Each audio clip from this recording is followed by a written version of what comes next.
이 시간 살펴볼 말씀은 여호수아 군대가 가나안 땅에 들어가서 가나안 족속과 싸우는데 특별히 남방 가나안 족속들 중에서 이 남방 연합군과의 싸움에서 큰 승리를 거두는 내용입니다. 하나님께서는 이 남방 연합군과의 전쟁에서 여호수아 군대가 승리하도록 우박을 동원하셨고요. 그리고 여호수아가 승기를 잡았으나 적들을 진멸할 시간이 많이 부족하자 하나님께 태양과 달의 운행을 멈추게 해달라고 기도했고, 이에 하나님께서는 그 기가 막힌 기도에 응답하셔서 정말 시간이 멈추게 해주시는 초자연적인 기적을 통해서 여호수아 군대의 승리를 도우셨습니다. 이런 하나님의 도우심으로 인해서 여호수아 군대가 이 남방 연합군과의 전쟁에서 큰 승리를 거두는데요. 자, 이 내용이 우리에게 주는 메시지를 살펴보도록 하겠습니다. 자, 이 남방 연합군과의 전쟁을 보면서 우리가 첫 번째로 깨달을 수 있는 사실은 모든 변화와 성장에는 시행착오가 필요하다는 것입니다. 여호수아는 오늘 본문에 나오는 이 남방 연합군과의 전쟁만 놓고 보면 믿음이 대단한 사람이고 또 탁월한 리더십을 갖춘 사람임에 틀림없어 보입니다. 그러나 이런 리더로 성장하기까지 시행착오가 있었다는 사실도 우리가 잊어서는 안 된다는 거예요. 자, 여호수아가 가나안 땅에 입성해서 첫 번째로 치른 전투가 어떤 전투였죠? 여리고성 전투였습니다. 그 여리고성 전투에서 하나님의 말씀에 그대로 순종해서 정말 큰 승리를 거뒀어요. 그러나 바로 그 다음 전투인 아이성 전투 때는 패배했습니다. 여리고성 전투의 승리로 인해서 교만해진 그 마음과 그리고 아간의 범죄로 인해서 첫 패배의 아픔을 경험하게 되는데요. 그 패배 앞에서 다시 하나님께 겸손히 묻고 순종함으로 말미암아 두 번째 아이성 전투에서는 다시 승리를 거둡니다. 그리고 나서 그 두 번째 아이성 전투에서 승리를 거둔 또 직후에 여호수아는 또다시 큰 실수를 저지르게 되는데요. 그 사건이 바로 가나안 족속 중에서 한 족속인 기브온 족속에게 속아서 그들과 화친 조약을 맺는 그 사건이었습니다. 하나님께서는 분명히 가나안 땅 입성하기 전부터 너희들이 가나안 땅 들어가면 가나안 어떤 족속과도 언약을 맺지 말라고 말씀하셨는데, 여호수아는 아이성 전투 승리 이후에 영적으로 방심하고 있다가 기브온 족속의 거짓말에 속아서 그들과 화친 조약을 맺는 그런 치명적인 실수를 범했습니다. 이 사건이 이 기브온 족속에게 속아서 이 화친 조약을 맺는 이 큰 실수가 오늘 본문의 바로 전장인 9장에 나옵니다. 그리고 한 장 넘어서 이제 오늘 본문 10장으로 건너오면 남방연합군과 싸워서 큰 승리를 거두는 사건이 소개되고 있어요. 자, 이처럼 여호수아를 우리들이 보면요, 승리만 계속 있었던 게 아님을 알 수 있습니다. 승리와 패배가 반복됐어요. 그렇죠? 첫 번째 여리고성 전투 승리, 두 번째 아이성 1차 전투 패배, 그 다음 아이성 2차 전투 승리, 그 다음 기브온 족속에게 속아서 화친조약을 맺는 큰 실수, 그리고 그 다음 오늘 본문에서 남방연합군과의 승리입니다. 이처럼 여호수아의 믿음과 리더십은 하루아침에 만들어지지 않았습니다. 한 번에 완성되지 않았다는 거예요.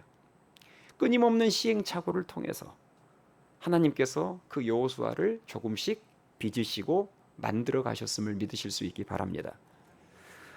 그래서 우리 모든 성도들의 굳건한 믿음도 그리고 영적인 리더십도 한순간에 만들어지지 않습니다.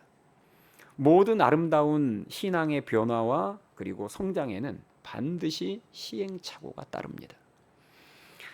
여러분이 성경 공부를 통해서 혹은 수련회를 통해서 혹은 단기 선교를 통해서 큰 은혜를 받잖아요.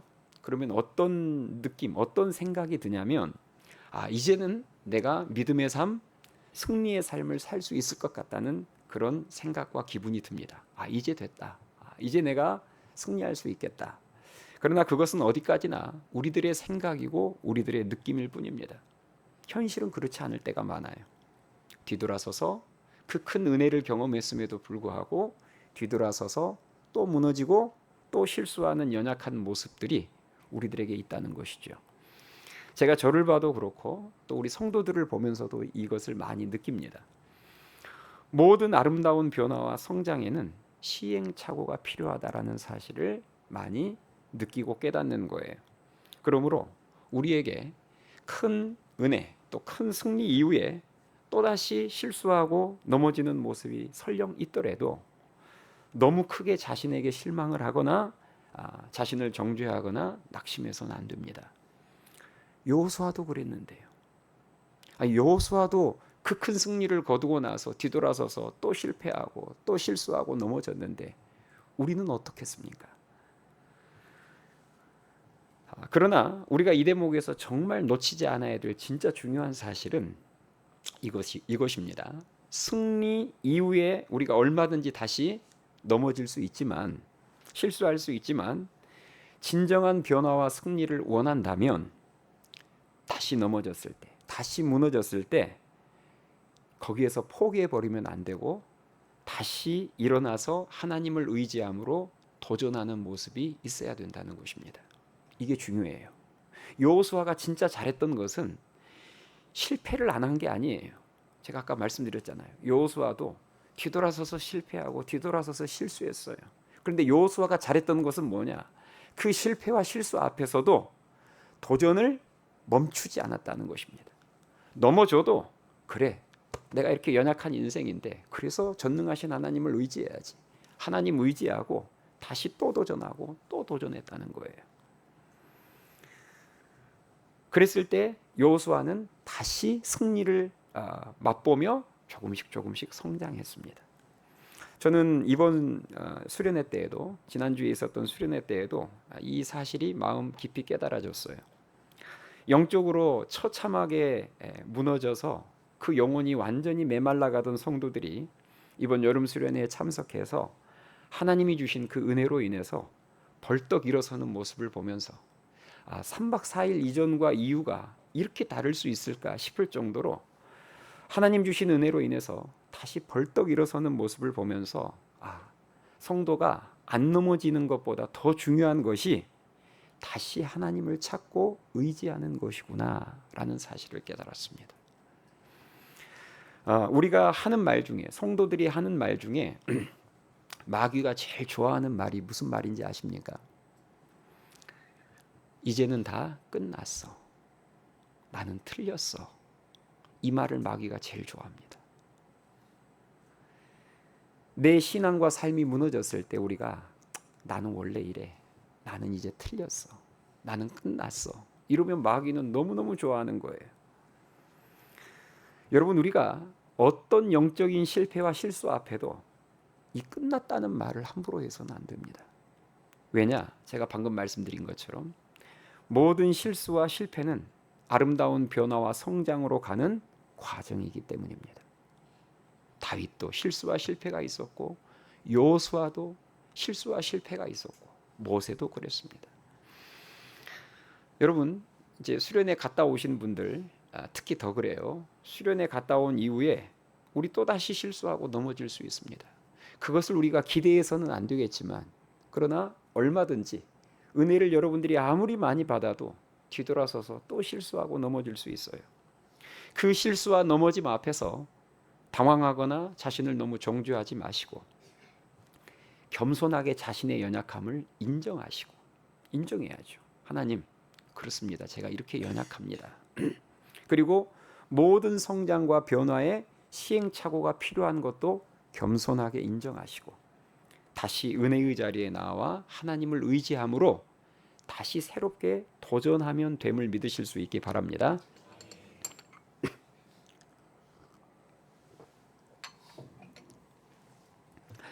자, 그렇게 우리가 승리와 패배를 그렇게 계속 반복하다 보면 어느 순간이 되면 쉽게 넘어지지 않는 승률이 많이 높아진 여호수아 10장 이후에 나오는 여호수아의 모습이 내 안에 있게 됨을 발견한 날이 틀림없이 올 것입니다. 우리는 그 날을 바라보면서 다시 일어서고 넘어지고를 반복하는 거예요. 마치 어린 아이들이 걸음마 처음에 할 때 넘어지고 일어서고 이것을 반복하다 보면 어느 순간 뚜벅뚜벅 걸어가고 있고 어느 순간 달려가고 있는 것처럼 우리에게도 그 과정이 필요합니다. 오늘 본문 말씀이 우리들에게 주는 두 번째 메시지는 우리가 넘어지더라도 다시 일어나는 오뚜기와 같은 인생 되기 위해서는 매일의 삶에 영적 베이스 캠프가 확실하게 있어야 된다는 것입니다. 오늘 본문 속 여호수아 군대를 보면요, 확실한 베이스 캠프가 있었음을 알 수 있습니다. 그 베이스 캠프가 어디였느냐? 길갈이라는 곳이었습니다. 전쟁을 할 때, 여호수아 군대가 전쟁을 할 때 길갈에서부터 출발했고, 그리고 전쟁을 마치고도 길갈로 돌아왔습니다. 그래서 재정비하고 재충전해서 또 나가서 승리하고 다시 길갈로 돌아오고. 자, 여호수아서 오늘 본문 15절 말씀을 한번 같이 읽어보겠습니다. 15절 시작. 여호수아가 온 이스라엘과 더불어 길갈 진영으로 돌아왔더라. 아멘. 자, 마지막 절도 볼까요? 43절. 10장 43절 같이 읽겠습니다. 시작. 여호수아가 온 이스라엘과 더불어 길갈 진영으로 돌아왔더라. 아멘. 자, 지금 이 10장이 이 여호수아 10장이 전쟁의 연속이거든요, 내용이. 그런데 중간중간에 방금 보신 것처럼 여호수아가 온 이스라엘과 더불어서 길갈 진영으로 돌아왔다. 이 내용들이 지금 중간중간 반복되고 있습니다. 사실 성경에 여호수아 군대가 전쟁을 했는데 어떤 하나님의 도우심을 받아서 승리했다. 사실 여기까지 보여주면 그러면 되지요. 그런데 무슨 승리 이후에 어느 진영으로 돌아왔다. 이 사실까지 반복해서 알려줄 필요는 없잖아요.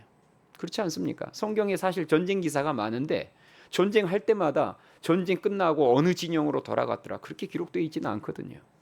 그런데 오늘 이 10장을 보면 특이하게 전쟁 끝나고 그리고 나서 길갈 진영으로 돌아갔다. 이게 한 번도 아니고 두 번이나 반복돼서 나옵니다. 성경이 그렇게 뭔가를 반복할 때는 뭔가 이유가 있으니까 그러겠죠. 이 안에 상당히 중요한 영적인 의미가 담겨 있기 때문입니다. 자, 이스라엘 백성들에게 있어서 이 길갈이라는 곳은 굉장히 의미가 있는 장소입니다.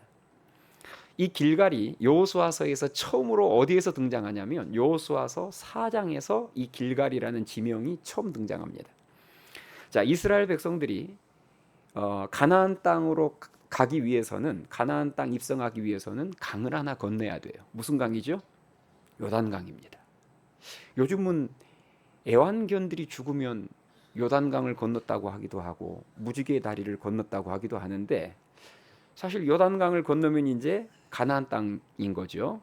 그러면 요단강을 건너야 되는데 당시 여호수아 군대가 이스라엘 백성들이 요단강을 건널 그 시기가 1년 중에서 요단강물이 가장 범람하는 시기입니다. 수량이 가장 많은 때예요.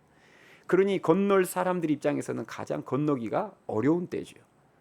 그런데 하나님께서 이스라엘 백성들이 이 요단강을 건너서 가나안 땅 입성할 수 있도록 하나님께서 요단 강물을 멈추게 해주셨습니다. 이건 초자연적인 기적이에요. 그래서 이스라엘 백성들은 요단 강물이 끊어지는, 다시 말해서 강물이 멈추는 기적을 보면서 요단강을 건넜어요. 그 놀라운 하나님의 역사, 그 놀라운 하나님의 은혜를 기념하기 위해서 12지파가 요단강에서 돌을 하나씩 가져다가 그것으로 기념비를 세웁니다. 자, 이 행위, 지금 하나님의 놀라운 역사를 경험하고 그것을 기념하기 위해서 돌을 가져다가 기념비를 세우는 이 행위가 오늘날로 말하자면 뭘까요? 그게 감사 예배예요. 맞죠? 자, 그러면 요단강에서 돌을 가져다가 기념비를 세웠던 그 장소, 첫 감사 예배를 드렸던 장소가 바로 길갈입니다. 그게 4장에 나와요. 그러니까 다시 말해서 약속의 땅에서 첫 감사 예배를 드렸던 장소가 길갈인 거예요.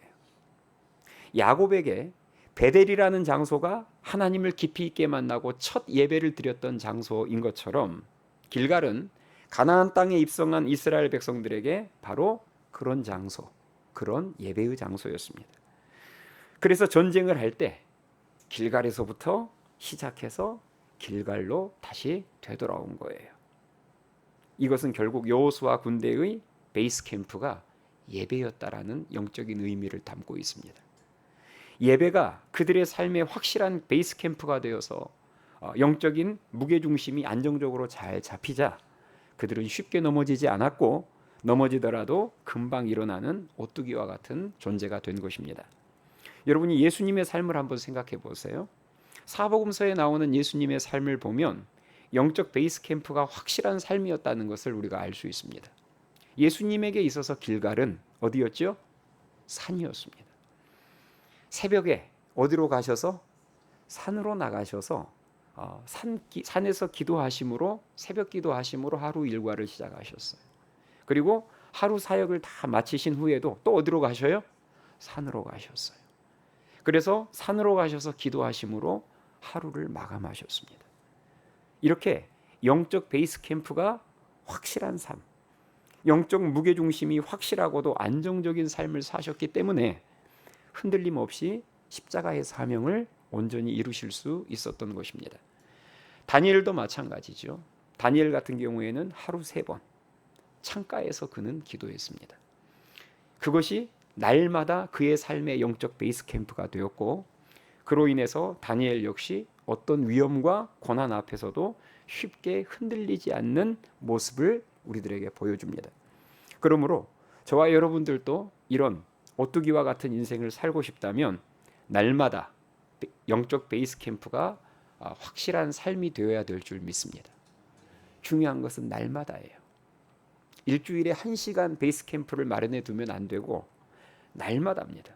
날마다 그 베이스 캠프를 통해서 영적 재충전을 받아야 그래야 우리가 날마다 승리할 수 있는 것이죠. 넘어져도 바로 회복할 수 있는 것이죠. 그래서 저는 성도의 하루의 삶 가운데 가장 추천하고 싶은 영적 베이스 캠프는 역시 예수님이 본을 보이셨던 새벽 기도입니다. 이제 일주일 후부터 저희들 특별 새벽 기도회가 시작되는데요. 새벽 기도가 거룩한 습관으로 자리 잡혀 있지 않는 성도님들은 한번 도전해 보세요. 한번 내 하루의 삶 가운데 새벽 기도라는 영적 베이스 캠프가 세팅이 되었을 때 삶이 어떻게 바뀌는지 여러분이 한번 도전해 보세요. 처음에 한 달 정도는 힘들 거예요. 안 하던 것을 하면. 그러나 그것이 나중에 삶의 거룩한 습관으로 자리 잡으면 목사님이 이래서 날마다 영적 베이스 캠프가 있어야 함을 말씀하셨구나라는 것을 깨닫게 될 것입니다. 그리고 혹시 여러분들 중에서 사람마다 또 환경과 체질이 다르기 때문에 목사님 저는 도저히 죽었으면 죽었지 저는 새벽 기도 못해요 하시는 분들도 있을 수 있습니다. 그러면 밤 기도하세요. 새벽 기도만 기도입니까? 예? 그러면 도저히 그러신 분 있잖아요. 본인의 건강상 혹은 아직 불면증이 치료가 안 돼서 뭐 여러 가지 개인의 상황에 따라서 목사님 저는 도무지 새벽 기도가 너무 어려워요 하신 분들은 퇴근하고 시간을 딱 정해서 규칙적인 시간에 제가 지금 말하는 것은 매일 규칙적인 게 중요하다는 말이에요. 그게 새벽 시간이면 가장 좋겠지만 차선책으로 그게 아니라면 밤 시간이라도 여러분이 미션홀 항상 개방되어 있으니까 가서 기도하면 되잖아요. 목사님 저는 새벽도 안 되고 밤도 안 돼요. 이런 억지 주장을 하시는 분들이 혹시 계시면 큐티라도 하세요. 큐티도 영적 베이스 캠프잖아요. 내가 하루를 시작하기 전에 큐티 말씀 읽고 묵상하고 그리고 그 힘을 가지고 하루를 시작하는 거예요. 그런데 제가 큐티는 맨 마지막에 추천드리는 이유가 뭐냐면 큐티는 솔직히 기도가 약합니다.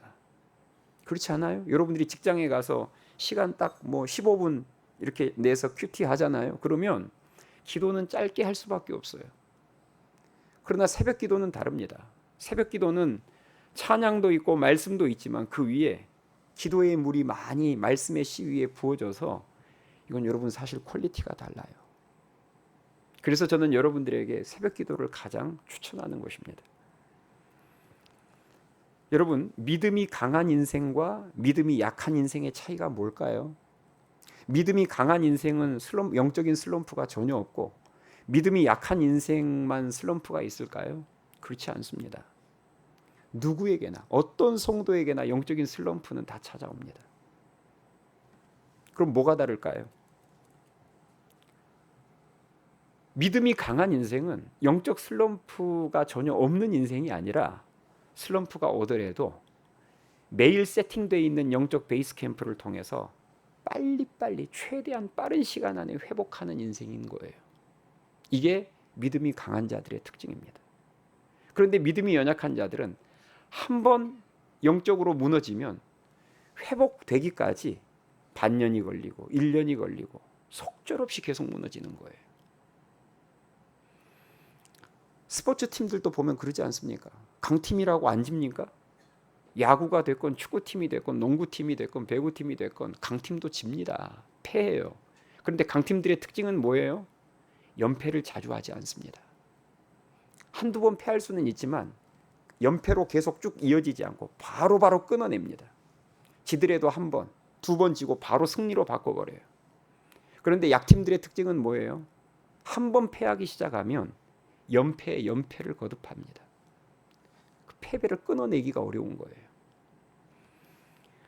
제가 군대를 가기 전까지만 해도 저는 일주일에 딱 1시간 예배를 드렸던 사람이었습니다.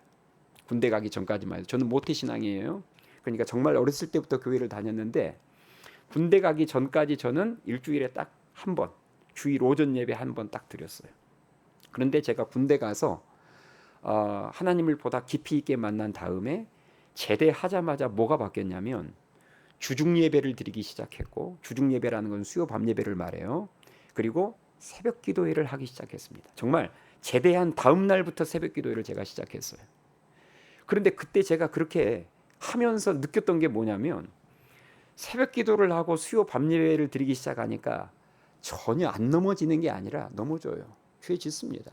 그런데 뭐가 달라지냐면 회복의 속도가 달라지는 거예요. 예전에 주일 예배 1시간 드렸을 때의 그 회복 속도와 날마다 새벽 기도를 드렸을 때 회복 속도가 확연하게 달라지는 거예요. 내가 어제 죄 지었어요. 내 어제 생각과 마음이 무너져 버렸어요. 어떤 일로. 그래도 그 다음날 새벽에 가서 하나님 말씀 붙잡고 기도하면 금방 다시 일어서더라는 거예요. 그러나 그 전에 일주일에 한 번 예배 드렸을 때는 한 번 무너지기 시작하면 회복될 때까지 너무 오랜 시간이 걸렸습니다. 그러므로 여러분들이 여호수아 군대처럼 길갈이라는 영적 베이스 캠프가 확실한 삶을 사셔야 합니다. 예수님처럼 감람산이라는 영적 베이스 캠프가 확실한 삶을 사셔야 합니다. 그래서 세상의 유혹과 마귀의 공격과 어떤 고난 앞에서도 쉽게 흔들리지 않고 혹 흔들리거나 넘어지더라도 곧바로 일어서는 그런 은혜 안에서 강한 크리스천들이 될 수 있기를 주님의 이름으로 축원합니다. 자, 오늘 본문 말씀이 우리에게 주는 마지막 메시지는 하나님께서 우리들에게 기회를 주셨을 때 그 기회를 확실하게 붙잡으라는 것입니다. 자, 오늘 본문 말씀을 보시면 가나안 남방 연합군이 여호수아 군대와의 싸움에서 크게 패하고 도망하기 시작합니다.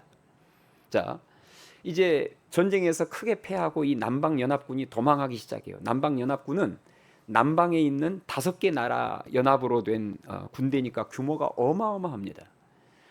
그래서 이제 패하고 이 5 왕과 이 군사들이 도망가기 시작하니까 결국은 여호수아 군대는 이들을 이제 추격하는 모양새가 된 거예요. 그래서 대추격전이 벌어졌는데 그 과정에서 남방 연합군의 5 나라 왕이 도망하다가 지쳤든지 막게다 굴 속으로 들어갑니다. 굴 속으로 숨어버린 거예요. 도망가다가. 그런데 그것을 발견한 어떤 사람이 그 1급 정보를 여호수아에게 전해줘요. 지금 5 나라 왕이 저 막게다 굴 안에 숨어 있습니다라는 소식을 전해줘요. 자, 그러면 지금 이 상황을 여호수아의 입장에서 보자면 절호의 찬스인 거죠. 그렇죠? 남방 5 나라 왕이 지금 무슨 신세가 됐어요? 도간에 든 쥐 신세가 됐잖아요. 자, 이런 상황에서 여러분이 여호수아라면 어떻게 하실래요? 자, 1급 정보를 지금 받았어요. 5 나라 왕이 지금 저 굴 안에 있어요. 확실히 있어요. 그럼 여러분이 이스라엘 군대의 리더라면 여러분 어떻게 하시겠어요? 보통 전쟁에서 왕만 사로잡으면 승리한 것이나 다름없지 않습니까? 왕 잡는 게 제일 중요하잖아요. 그러면 뭐 생각할 것도 말 것도 없죠. 전 병력을 어디에다 투입할까요? 막개에다 굴을 완전히 두 겹, 세 겹으로 에워싸서 포위시켜서, 그리고 특수조를 굴 안으로 집어넣어서 다섯 왕 끌어내야죠. 잡아와야죠. 그런데 여호수아는 그렇게 하지 않았습니다. 굴에 들어간 그 다섯 왕들이 도망가지 못하도록 큰 돌로 입구를 막아놓고 군사 몇 명만 그 앞에서 지키게 만들고, 나머지 모든 군사를 다 어디에다 투입시키느냐? 지금 도망가고 있는 그 남은 적군들을 서둘러서 추격하도록 지시합니다. 자, 오늘 본문 한번 살펴봅시다. 17절부터 한번 보겠습니다. 17절부터. 자, 17절 보세요. 어떤 사람이 여호수아에게 고하여 이르되 막게다의 굴에 그 다섯 왕들이 숨은 것을 발견하였나이다 하니, 여호수아가 이르되 굴 어귀에 큰 돌을 굴려 막고 사람을 그 곁에 두어 그들을 지키게 하고, 너희는 지체하지 말고 너희 대적의 뒤를 따라가 그 후군을 쳐서 그들이 자기들의 성읍에 들어가지 못하게 하라. 너희 하나님 여호와께서 그들을 너희 손에 넘겨주셨느니라 하고, 이렇게 기록이 되어 있습니다. 자, 우리는 이 대목에서 여호수아의 지도력을 엿볼 수 있습니다. 사실상 왕만 잡으면 승리한 것이나 다름없는 전쟁인데 여호수아는 그 정도의 승리로 만족하지 않았다는 거예요. 여호수아는 하나님께서 이렇게 승리할 수 있는 기회를 주셨을 때 그 기회를 온전히 붙잡고 싶었던 것입니다. 한마디로 말해서 우리가 왕들을 잡고 전쟁에서 이겼다, 이 정도가 아니라 적들을 한 명도 남김없이 다 섬멸하고 싶었던 거예요.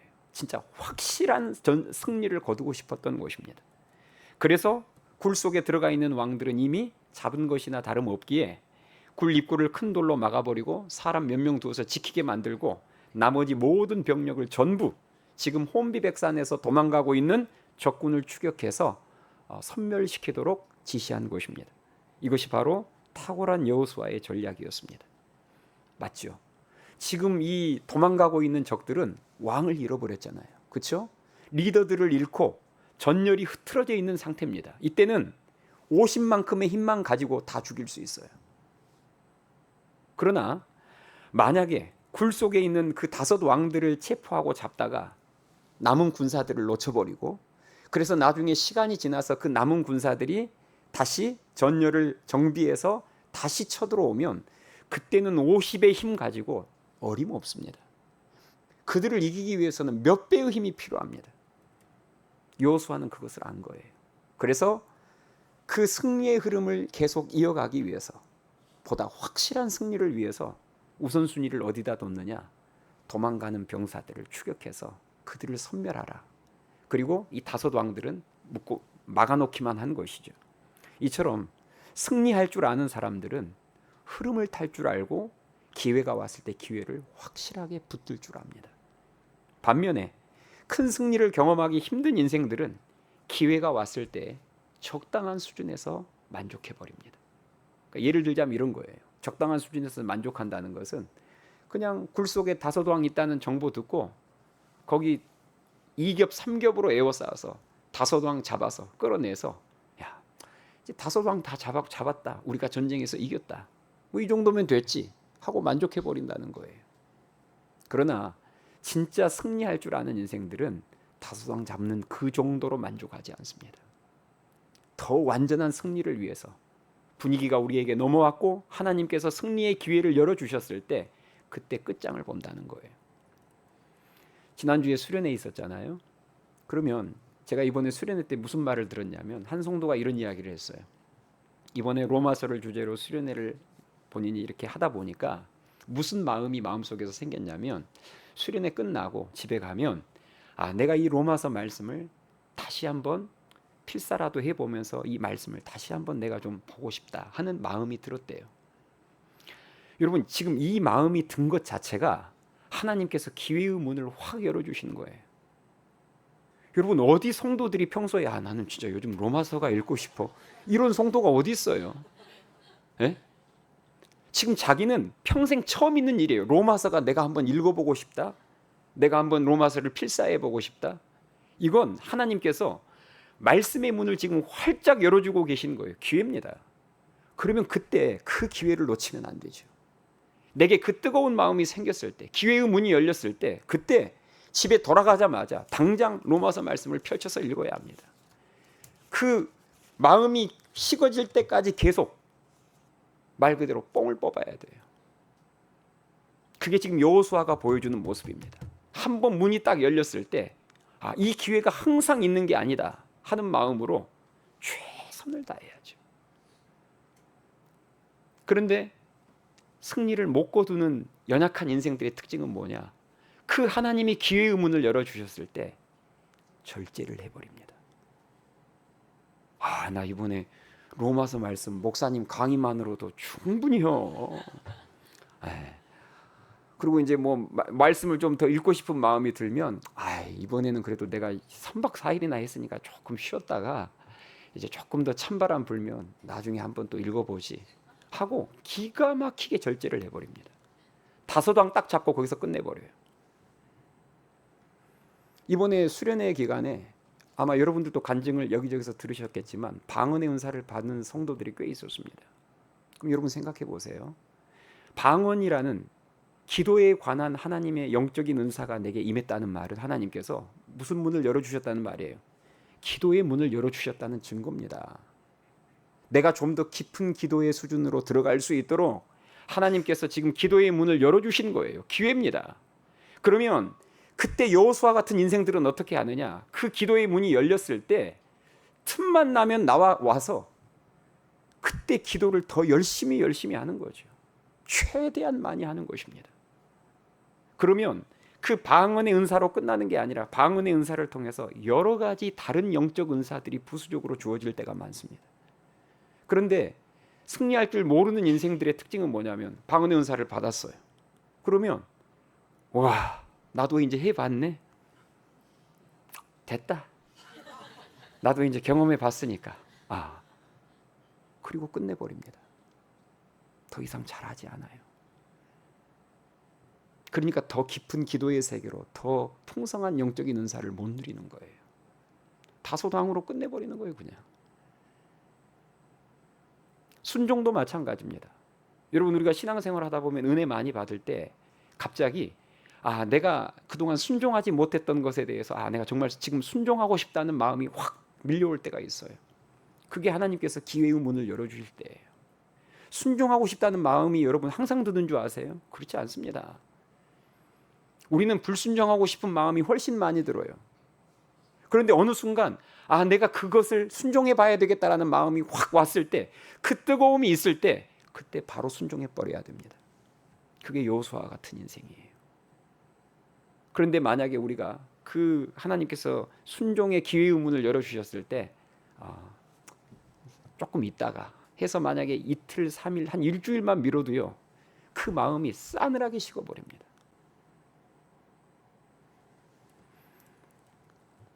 여러분 부탁합니다. 기회가 항상 있는 게 아니에요.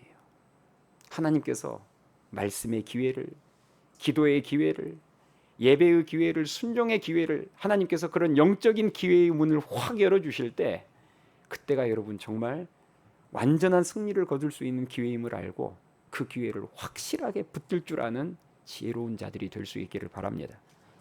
바라기는 오늘 본문에 나오는 여호수아처럼 정말 기회가 왔을 때 그 기회를 놓치지 않고 최대한 활용하는, 그 흐름을 잘 탈 줄 아는 자가 되어서 이전에 경험하지 못했던 큰 승리를 경험하고 또 이전에 거두지 못했던 풍성한 열매를 거두는 우리 모두가 될 수 있기를 주님의 이름으로 축원합니다. 오늘 말씀을 정리하겠습니다. 3가지 말씀을 드렸는데요. 첫 번째는 모든 성장과 변화에는 시행착오가 필요하다는 거예요. 한 번에 완성되는 거 없습니다. 여러분들이 무슨 성경 공부 1, 2단계 하고 수련회 3박 4일짜리 한 번 다녀와서 우리의 신앙이 완성되지 않아요. 우리는 갔다 와서 큰 은혜를 받고 뒤돌아서서 또 무너질 수 있습니다. 그러면 우리가 어떻게 적용해야죠? 갔다 와봐야 어차피 며칠 지나서 무너질 거, 다음에 또 갈 필요가 있겠나? 이건 진짜 마귀가 주는 해석입니다.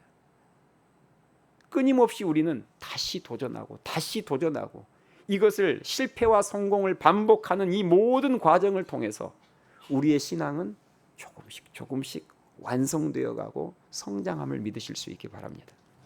그 시행착오 과정이 중요해요. 그래서 여러분들에게 말씀드렸죠. 안 넘어지는 게 중요한 게 아니라 넘어지더라도 다시 하나님의 은혜를 찾아서 하나님을 다시 한번 또 의지하는, 그래서 다시 일어서는 모습이 중요하다는 거예요. 두 번째, 매일의 삶에 길갈이라는 영적 베이스 캠프를 세팅하셔야 됩니다. 중요한 것은 날마다가 중요해요. 그것이 새벽 기도면 제일 좋고, 새벽 기도가 아니면 밤 기도라도 좋습니다. 큐티어도 좋습니다. 그 모든 것을 다 하면 더 좋습니다. 매일의 삶의 영적인 베이스 캠프를 여러분들이 탄탄하게 세팅해 놓으셔서 때로는 넘어지더라도 곧바로 뒤돌아서 일어설 수 있는 오뚜기와 같은 인생 될 수 있기 바라고요. 마지막에 하나님께서 기회의 문을 열어주실 때가 있어요. 그 기회의 문은 항상 열리는 게 아닙니다. 하나님께서 어느 순간 은혜 가운데 기회의 문을 열어주셨을 때, 이때가 너무 중요한 기회임을 알고 적당한 승리, 적당한 은혜로 만족하지 마시고 기회의 문이 열렸을 때 그 기회를 확실하게 붙들어서 보다 더 큰 승리와 은혜를 경험할 수 있게 되기를 주님의 이름으로 축원합니다. 찬양하시겠습니다.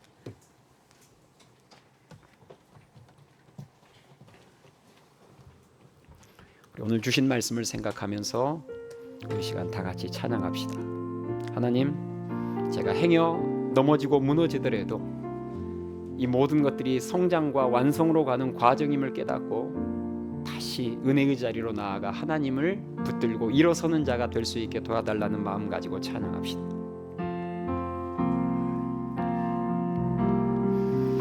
나는 내 마음의 복음이 흥했던 곳에서 다시 아버지를 만나고, 주님 내 마음의 연약한 눈물의 끝에서 또 나를 반겨주시네. 작다 생각했던 그의 부르심 다시 나를 회복해 하시네. 다시 일어나 주를 예배함이 내 모든 기쁨이 되리. 그의 기쁨 되어 삶의 모든 순간을 주께 다 내어드리리. 우리 처음부터 다시 고백합니다. 나는 내 마음의 복음이 흥했던 곳에서 다시 아버지를 만나고, 주님 내 마음의 연약한 눈물의 끝에서 또 나를 반겨주시네. 작다 생각했던 그의 부르심 다시 나를 회복해 하시네. 다시 일어나 주를 예배함이 내 모든 기쁨이 되리. 그의 기쁨 되어 삶의 모든 순간을 주께 다 내어드리리. 다시 일어나 주를 예배함이 내 모든 기쁨이 되리. 그의 기쁨 되어 순간을 주께 다내. 우리 목소리 높여 찬양합니다. 다시 일어나 주를 예배함이 내 모든 기쁨이 되리. 그의 기쁨 되어 삶의 모든 순간을 주께 다 내어드리리. 다시 일어나 주를 예배함이 내 모든 기쁨이 되리. 그의 기쁨 되어 삶의 모든 순간을 주께 다 내어드리리. 우리 여러분 이 시간 기도합시다. 우리는 오늘 본문 말씀 속에서 정말 여호수아의 용맹하고도 지혜로운 모습을 보게 됩니다. 그러나 잊지 마세요.